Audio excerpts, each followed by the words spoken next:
Alors cette semaine sera à nouveau sous le signe du Stop TTIP, donc stop aux accords de libre-échange. Trois choses importantes se sont passées cette semaine. La première, c'est encore un round de négociations entre la Commission et les États-Unis, cette fois ici à Bruxelles. Nous n'avons pas encore les résultats de ce round de négociations, mais des informations qui nous viennent de la Commission ne nous laissent pas entendre des progrès. Par exemple, nous avons demandé que l'ICS, c'est-à-dire la manière dont les investisseurs seraient protégés, devait être retirée de cet accord de libre-échange et manifestement ce n'est pas ce que la Commission négocie. Nous avons également demandé que la coopération réglementaire soit retirée de cet accord parce que ça institutionnalise les lobbies, la manière dont les gros lobbies industriels travaillent aujourd'hui et donc nous n'en voulons pas et je pense que ça fait encore partie des négociations. La deuxième chose qui est arrivée, ce sont des textes, de nouveaux textes qui sont aujourd'hui disponibles pour les parlementaires à la lecture.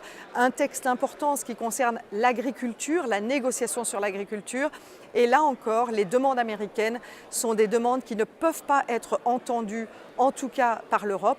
Par exemple, la suppression des subsides, ça voudrait dire que nous devrions supprimer la PAC aujourd'hui en Europe, mais aussi le fait que nous changerions les modèles de production en y introduisant au maximum ce qu'on appelle l'innovation. Et l'innovation dans l'agriculture, on le sait, c'est souvent parler des OGM, c'est souvent parler de l'agribusiness et cela viendrait détruire nos agricultures aujourd'hui et nos agriculteurs aujourd'hui en Europe.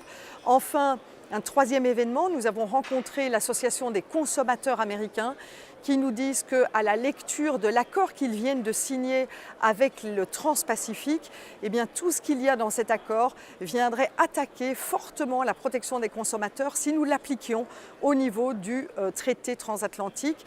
Et aujourd'hui, les Américains nous disent clairement que ce qu'ils ont obtenu dans le TPP, ils l'obtiendront dans le TTIP. Et donc pour ces trois raisons, nous devons encore et toujours lutter contre cette manière de négocier, c'est-à-dire l'ultralibéralisme au profit des multinationales.